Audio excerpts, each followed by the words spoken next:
बिस्मिल्लाहिर्रहमानिर्रहीम। Dear students, अस्सलाम वालेकुम। Welcome to lecture number 5। Lecture number 5 का जो टॉपिक है वो है हमारा प्रोग्रामर्स टूल्स। स्टूडेंट्स, वो हम इस लेक्चर के अंदर देखेंगे तो कौन से ऐसे टूल्स हैं जिनकी ज़रूरत होती है किसी भी प्रोग्रामर को प्रोग्रामिंग करने के लिए। तो उसमें हम लोग सबसे पहले देखेंगे कि एडिटर क्या होता है, एडिटर का क्या काम है, कंपाइलर और इंटरप्रेटर क्या होता है। उसके अलावा स्टूडेंट्स डिबगर के बारे में देखेंगे, लिंकर के बारे में देखेंगे और लोडर के बारे में देखेंगे। स्टूडेंट्स, आप लोग कोई भी प्रोग्रामिंग करने के लिए आप अक्सर जो है वो आईडीई का इस्तेमाल करते हैं। इंटीग्रेटेड डेवलपमेंट इन्वायरमेंट की बात कर रहा हूँ। वहाँ पे आपके पास एक वाइट स्क्रीन होती है जहाँ पे आप लोग कोडिंग वगैरह लिखते हैं। तो उस बेसिकली उस एक जो आपके सामने जहाँ पे आप लोग अपना वो जो कोड का जो टेक्स्ट है वो एडिट कर रहे होते हैं, तो उसको हम लोग एडिटर कहते हैं। चलिए मैं आपको एडिटर दिखाता हूँ इसी लेक्चर के अंदर। ये देखें, सबसे पहले हम लोग गए फाइल।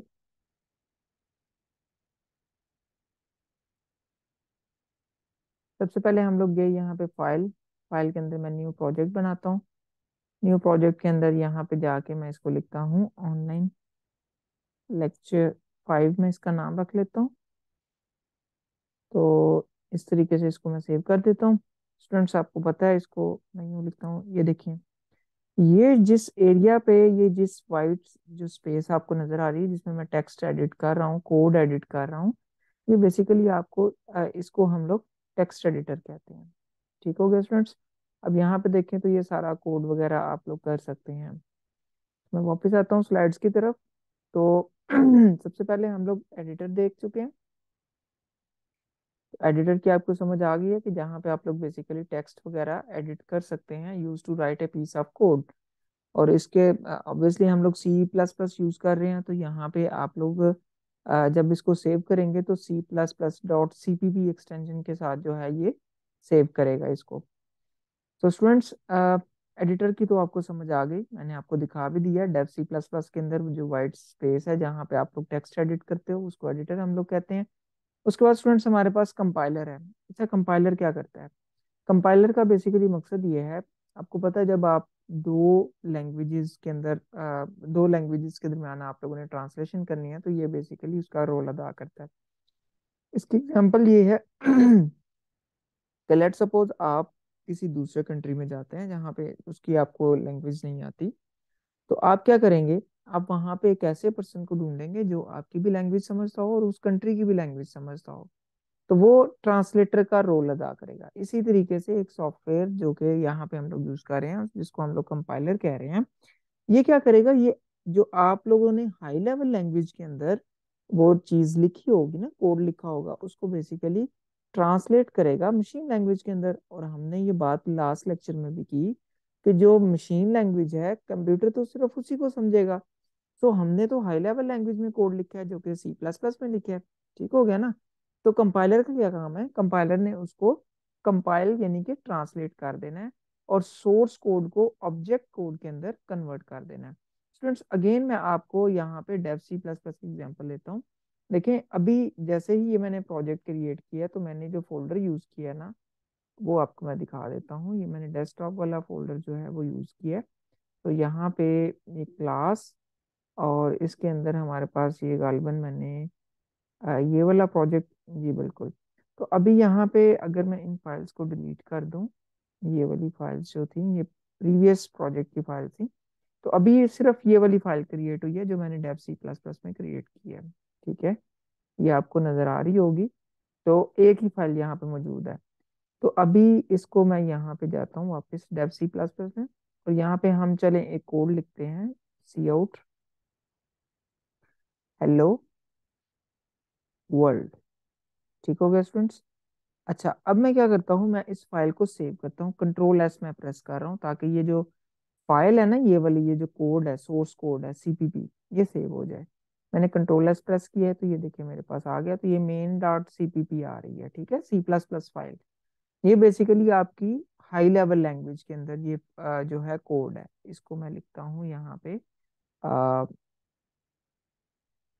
Sample code.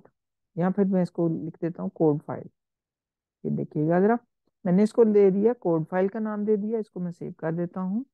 तो अब ये देखिएगा जरा, फोल्डर के अंदर आके देखते हैं। ये देखें, ये प्रोजेक्ट की फाइल है जो कि डेव सी प्लस प्लस की है। ये कोड की फाइल है। और ये कोड की फाइल कौन सी है? ये जो हमने यहाँ पे कोड लिखा है ना, ये बेसिकली वही कोड है। आप इसको नोटपैड में खोल के देखें तो ये कोड खुलेगा। सो ये आ गया हमारे पास हाई लेवल लैंग्वेज के अंदर कोड। अब मैं इसको करता हूँ स्टूडेंट्स कंपाइल। तो कंपाइल, ये देखिए कंपाइल का ऑप्शन यहाँ पे कंपाइल F9 से होगा। तो जैसे ही मैं कंपाइल के ऑप्शन पे क्लिक करूंगा ना, तो देखिएगा कि ये जो सोर्स कोड है इसको ऑब्जेक्ट कोड के अंदर कन्वर्ट कर देगा। ऑब्जेक्ट कोड क्या होता है?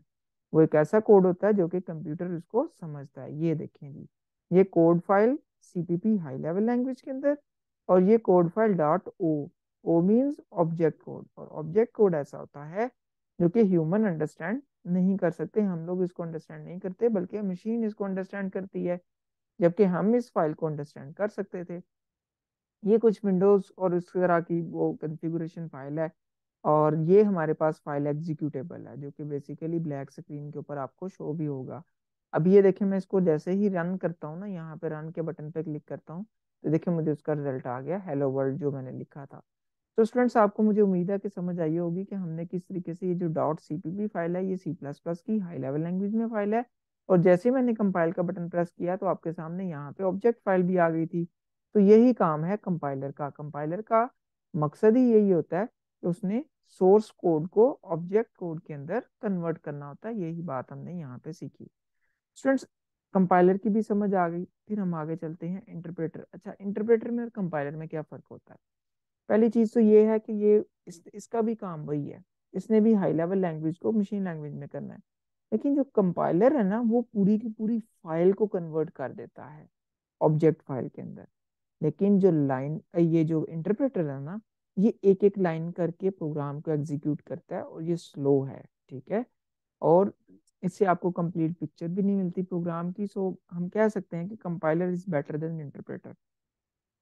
सो हम आगे चलते हैं डिबगर। डिबगर का क्या काम है? बेसिकली इसकी मदद से आपको हेल्प आउट जो है ना, वो हेल्प मिलती है कि आप लोग अपने प्रोग्राम को डिबग कर सकें। डिबग का मकसद क्या होता है? या डिबगिंग एक ऐसा प्रोसेस है जिसमें एरर्स को फाइंड किया जाता है और उनको रिमूव किया जाता है। उसकी हेल्प से लॉजिकल एरर भी हमें मिलते हैं इंशाल्लाह। ये कितनी किस्म के एरर्स हैं, इन पे हम आगे मजीद डिटेल में डिस्कशन करेंगे। तो अभी फॉर टाइम बिंग आप लोगों को ये समझना है कि डिबगर एक ऐसा प्रोग्राम है जो कि सॉरी एक ऐसा टूल है जिसकी मदद से हम लोग प्रोग्राम को डिबग करते हैं। और डिबग से मुराद कि आप लोग एरर्स को फाइंड करते हो और उनको रिमूव करते हो। सो नेक्स्ट हमारे पास जो टूल है वो है जी स्टूडेंट्स लिंकर। लिंकर का क्या काम है? स्टूडेंट्स, हम लोगों ने बहुत सारी लाइब्रेरीज ऐड की होती हैं। जैसे हम लोगों को अगर मैथ के कोई फंक्शन आपको जरूरत पड़ जाती है कि जी हम लोगों ने कोई साइन थीटा कॉस थीटा की कोई वैल्यू निकालनी है, तो आप उसके लिए फिर एक लाइब्रेरी ऐड करते हो। लाइब्रेरी से क्या मुराद है? मैं आपको again Dev C plus plus से एग्जाम्पल दूंगा ताकि आपको समझ आए कि मैं बेसिकली क्या कह रहा हूँ। यहाँ पे देखें तो आपको ये नजर आ रहा होगा, हमने एक आयो स्ट्रीम जो है ना, ये इनपुट आउटपुट स्ट्रीम के लिए यूज होती है लाइब्रेरी, ये यहाँ पे इंक्लूड की। अगर मुझे यहाँ पे मैथ की लाइब्रेरी की जरूरत पड़ती है तो मैं उसको भी इंक्लूड कर लूंगा इस तरीके से, ठीक है।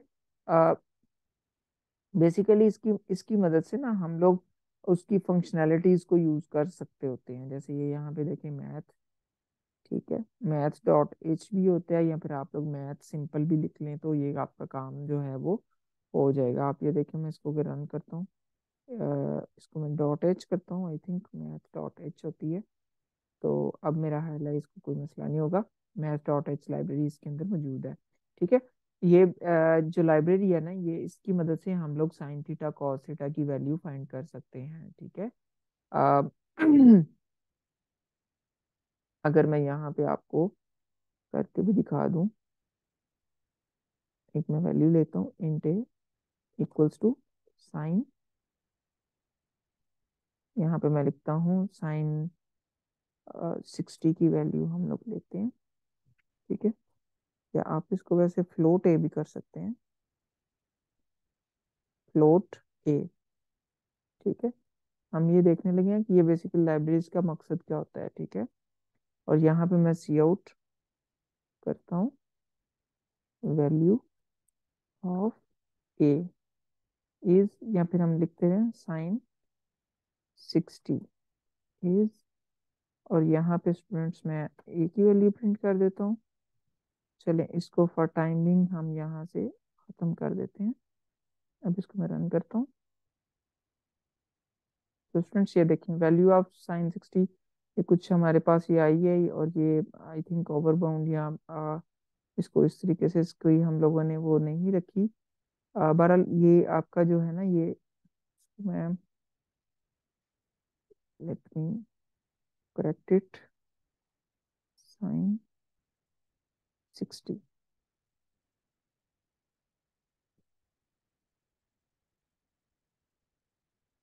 तो ये कुछ इस तरीके से हमें वैल्यू ये दे रहा है। लेकिन स्टूडेंट्स अगर मैं इसको यहाँ पे इसको हटा देता हूँ ना, अब हम जरा इसको चला के चेक करते हैं। ये देखें एरर आ रहा है। ये एरर क्यों आ रहा है? क्योंकि देखें ये जो फंक्शन है ना, ये जो साइन फंक्शन है, इसकी डिस्क्रिप्शन या इसको जो इसके जो तरीकाकार है, ये किस तरीके से काम करेगा, इसकी वर्किंग अभी तक किसको नहीं पता। ठीक है, जैसे मैं लाइब्रेरी ऐड कर दूंगा ना, यहाँ पे ये देखें हैश इंक्लूड, तो यही कोड आपके सामने रन करेगा, मैथ डॉट एच। ठीक है ना, अब देखिए मैं इसको चलाता हूँ, अब रन करेगा, ये देखिए आपके सामने। ठीक है, भले इसका जो आउटपुट है उसकी फॉर्मेटिंग हमें करनी पड़ेगी, लेकिन सिर्फ मकसद ये था आपको समझाना कि ये देखिए आपके सामने ये वैल्यू, ये जो साइन से ये जो साइन की जो हमारे पास फंक्शन है ये चल गया है। ठीक है, और अगर मैं इसको मैथ डॉट एच को लाइब्रेरी को हटाता हूँ तो ये नहीं चलेगा। तो बेसिकली लाइब्रेरी फाइल्स, ये जितनी भी प्री प्रोसेसिंग डायरेक्टिव्स है ना, वो सारी की जो इसने लिंकिंग करनी होती है, वो काम किसका है? ये लिंकर का है। ठीक है, तो ये लाइब्रेरीज को लिंक करता है बेसिकली ऑब्जेक्ट कोड के साथ, और ऑब्जेक्ट कोड मैंने आपको ऑलरेडी दिखाया है। इस प्रोसेस को हम लोग लिंकिंग कहते हैं। और जब लिंकिंग का दूसरा काम, इसके अलावा काम यह है कि ऑब्जेक्ट कोड को एक सिंगल एग्जीक्यूटेबल कोड के अंदर भी कन्वर्ट कर देता है। सिंगल एग्जीक्यूटेबल कोड कौन सा था, ये मैंने आपको, ये जब मैं ये प्रोजेक्ट में दिखा रहा था, तो ये देखें ये एग्जीक्यूटेबल, और इसकी एक्सटेंशन क्या है? डॉट ई एक्स ई। ठीक हो गया, तो ये ऑब्जेक्ट फाइल है, ये आपकी हाई लेवल लैंग्वेज यानी कि सोर्स कोड है डॉट सीपीपी, और ये आपकी एग्जीक्यूटेबल फाइल है। सो यही चीज आपको समझाना मकसूद था। तो ये भी आपको समझ आ गई कि बेसिकली इसने कन्वर्ट करना होता है ऑब्जेक्ट कोड को एक सिंगल एग्जीक्यूटेबल फाइल के अंदर। लोडर, लोडर का काम स्टूडेंट्स ये होता है कि जो आपका एग्जीक्यूटेबल प्रोग्राम है ना, जो ई एक्स ई फाइल मैंने आपको भी दिखाई है, उसको उसने मेमोरी के अंदर, मेमोरी यानी कि रैम के अंदर, जब भी आपका कोई प्रोग्राम चलता है, या आप इवन मोबाइल के अंदर भी कोई आप फाइल को चलाते हो, तो वो सबसे पहले रैम के अंदर लोड होता है। ठीक है, वहां पे उसको लाके चला जाता है। इवन आप कोई सॉन्ग प्ले करते हैं, तो वो सबसे पहले रैम में आएगा, देन वो उसको आगे जो है वो चलाया जाएगा। तो स्टूडेंट्स इस प्रोसेस को हम लोग लोडिंग का प्रोसेस कहते हैं, जो कि लोडर परफॉर्म करता है। थोड़ा सा हम history of C plus plus language के बारे में देख लेते हैं। ये एक जनरल पर्पस ऑपरेटिंग सिस्टम जो है वो हमारे पास सी और सी प्लस प्लस में लिखा गया। सी जो है वो तकरीबन 1969 और 1973 के दरमियान लिखी गई। आपको पता है ये जो सी लैंग्वेज है, उसमें हम लोगों का सिंटैक्स थोड़ा डिफरेंट होता था। इधर हम सी आउट यूज करते हैं, वहां पे हम प्रिंट एफ यूज करते थे। तो ये डेनिस रिची ने जो है ना इसको वो किया था, इसको डेवलप किया था बेल टेलीफोन लेबोरेटरीज के अंदर, ताकि वो यूनिक्स ऑपरेटिंग सिस्टम जो है वो बना सके। उसके बाद स्टूडेंट सी प्लस प्लस आई, वो जाहिर है एक एक्सटेंशन थी सी की, सी का एडवांस वर्जन था। ठीक है, और ये जो है वो डेवलप की गई अगेन बेल लेबोरेटरीज के अंदर, और ये बाजार ने स्ट्रोस्ट्रुप ने 1979 के अंदर ये जो है डेवलप की।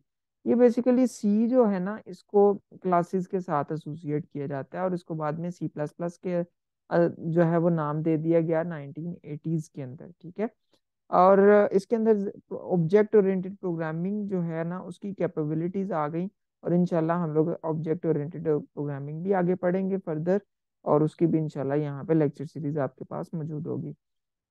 तो सी प्लस प्लस जो स्टैंडर्ड है सी प्लस प्लस 14, ये जो है ISO IEC 2014 के अंदर जो है पब्लिश कर दिया गया, और बहुत सारी लैंग्वेजेस जो हैं वो सी प्लस प्लस लाइब्रेरीज की इन्हेंसमेंट और बहुत सारी इसके जो है इस पे डिपेंड करती हैं। सो बहरहाल ये एक क्विक ओवरव्यू था सी प्लस प्लस लैंग्वेज का, उसकी हिस्ट्री का।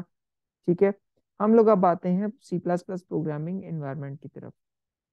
स्टूडेंट्स, होती क्या क्या चीजें हैं इसको जरा देख लेते हैं। सबसे पहले आपके पास जो फेज वन आता है उसमें आ जाता है एडिटर। एडिटर मैंने आपको ऑलरेडी दिखाया है, जिसमें आप लोग क्या करते हैं, कोड को एडिट करते हैं, कोड को बेसिकली लिखते हैं। अगर उसमें कोई आप लोगों ने कोई चेंजिंग्स करनी है या कोई लिखना है, कोई काटनी है कोई चीज, तो वो सारा कुछ आप लोग एडिटर के अंदर वाइट स्पेस के अंदर कर रहे होते हो। फिर क्या होता है, प्री प्रोसेसर। प्री प्रोसेसर का स्टूडेंट्स काम ये होता है कि उन्होंने प्री प्रोसेस करना होता है कोड को, और ये अगेन ये हैश जो हम लोगों ने लगा के उसके अंदर लाइब्रेरीज इंक्लूड की थी ना, वो भी सारा का सारा काम उसमें प्री प्रोसेसर का है कि उसने देखना है कि कौन कौन सी लाइब्रेरीज ऐड करनी है और कौन कौन सी चीज़ों को उसमें प्री प्रोसेस करना है। तो वो सारा का सारा वहां पे हो रहा था। प्री प्रोसेसर का मकसद ये होता है कि pre process before actual compilation वो उसको प्री कंपाइल कह लें, उसको कर रहा होता है, उसको देख रहा होता है। उसके बाद आप लोग आते हो कंपाइलर की तरफ। कंपाइलर ने क्या करना है, सोर्स कोड को ऑब्जेक्ट कोड के अंदर कन्वर्ट कर देना है। सोर्स कोड वो होता है जो कि हाई लेवल लैंग्वेज में लिखा होता है, और ऑब्जेक्ट कोड जो कि जो मैंने अभी आपको फाइल भी दिखाई है, और ये मशीन बेसिकली इसको अंडरस्टैंड कर रही होती है। उसके अलावा स्टूडेंट्स आगे आपके पास लिंकर आ गया। लिंकर आपको पता ही है, ऑब्जेक्ट कोड को लाइब्रेरीज के साथ जो है वो करता है और देन लिंक करता है, और उसके बाद एक एग्जीक्यूटेबल फाइल बनाता है जो कि डिस्क के ऊपर स्टोर होती है। अभी मैंने आपको दिखाया भी है फोल्डर के अंदर। देन स्टूडेंट्स हमारे पास अगला आ गया है लोडर। लोडर का क्या काम है कि जो कि एग्जीक्यूटेबल का फाइल है उसको मेमोरी के अंदर ले आता है, यानी रैम के अंदर ले आता है। फिर जो सीपीयू है ना स्टूडेंट्स, जो आपका जो प्रोसेसर है, जो कि आपके एक लैपटॉप का ये कंप्यूटर का प्रोसेसर है, वो क्या करता है, जो इंस्ट्रक्शंस उसके अंदर लिखी गई होती हैं उनको एग्जीक्यूट करता जाता है, उन इंस्ट्रक्शंस को, जो इंस्ट्रक्शन उस प्रोग्राम के अंदर कोड के अंदर लिखी गई होती हैं। तो ये एक पूरे का पूरा C plus plus programming environment है, जो कि मैंने आपको बता दिया। इसकी हम लोगों ने बड़ी डिटेल में बातें कर ली।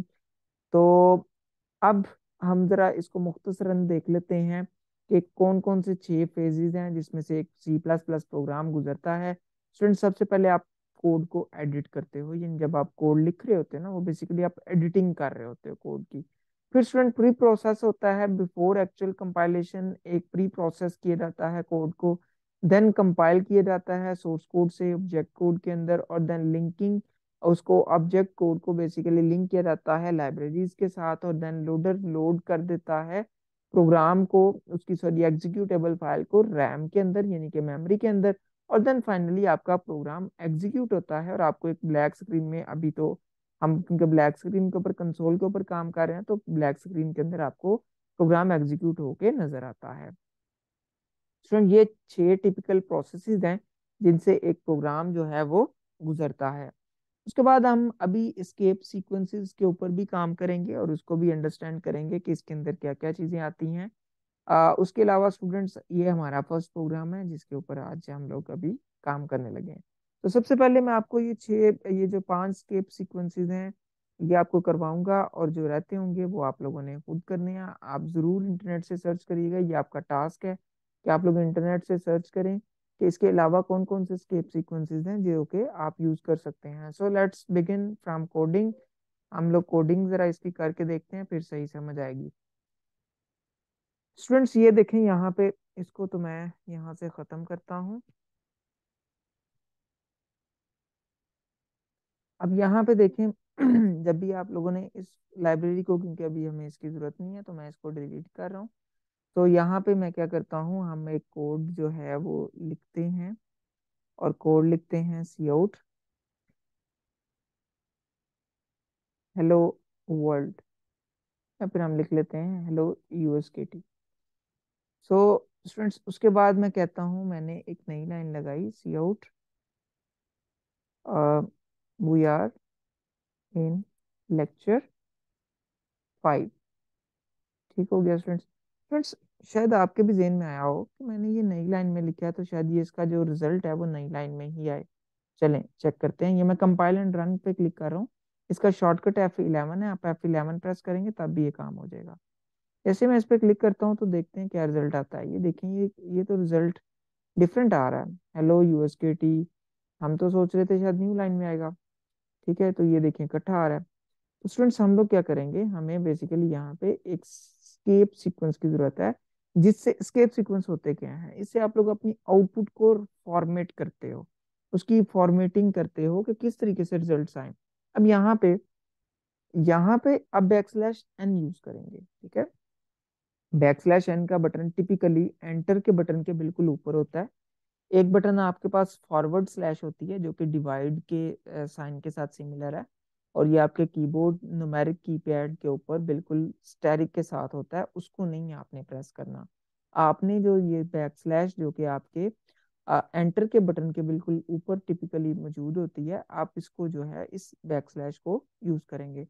तो स्टूडेंट्स आप लोगों ने या तो इस इधर जैसे ही देखें कि कोड चलेगा ना हेलो यूएसकेटी, साथ ही न्यू लाइन पे चला जाएगा। ठीक है, और फिर आगे क्या प्रिंट कर देगा, वी आर इन लेक्चर 5। तो जरा चेक करते हैं इसको क्या रिजल्ट्स आते हैं। ये देखेंगे हेलो यूएसकेटी और देन न्यू लाइन, फिर we are in lecture 5। Students ये काम आप ऐसे भी कर सकते थे कि आप बैक स्लैश एन को इधर ना लगाएं बल्कि इधर लगा दें। ठीक है, तो मसला नहीं है, आप इसको भी चला के देखें तो ये देखें वी आर इन लेक्चर 5 जो है वो न्यू लाइन में ही आएगा। ठीक है, यहाँ पे क्या हुआ था, हेलो यूएसकेटी आया, फिर उसके बाद आगे बैकस्लैश एन मिला, इसके पहले वही से पहले, तो न्यू लाइन में आके वी आर इन लेक्चर 5 उसने लिख दिया। तो स्टूडेंट्स बैकस्लैश एन का आपको पता चल गया। उसके बाद हम लोग यू करते हैं, हम बैकस्लैश टी का यूज करते हैं। मैं इसी के अंदर यहाँ पे आई और एन के दरमियान लगाता हूँ बैकस्लैश टी।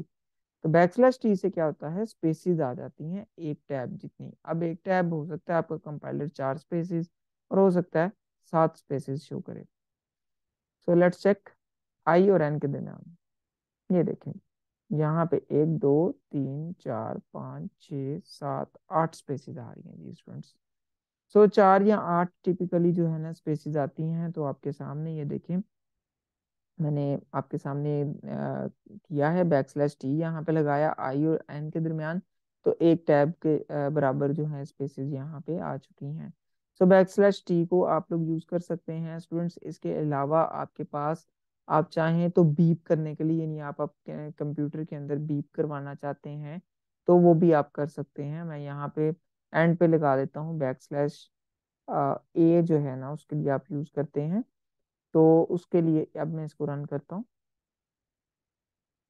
तो स्टूडेंट्स अभी आवाज़ तो नहीं आई इस रिकॉर्डिंग के अंदर, लेकिन आप अपने कंप्यूटर्स में ज़रूर चेक करिएगा, आपको ज़रूर आवाज़ आएगी बैकस्लैश ए की मदद से। बैकस्लैश ए से आपको कंप्यूटर बेसिकली बीप की साउंड जो है वो प्रोड्यूस करेगा। उसके अलावा स्टूडेंट्स हमारे पास बैकस्लैश टी भी हो गया, एन भी हो गया, और कुछ ये हमारे पास हैं, ये डबल बैकस्लैश है और डबल कोट्स है।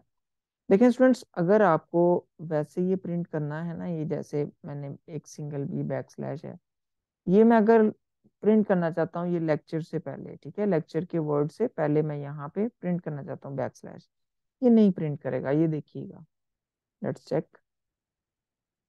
ये देखें उसने नहीं प्रिंट किया।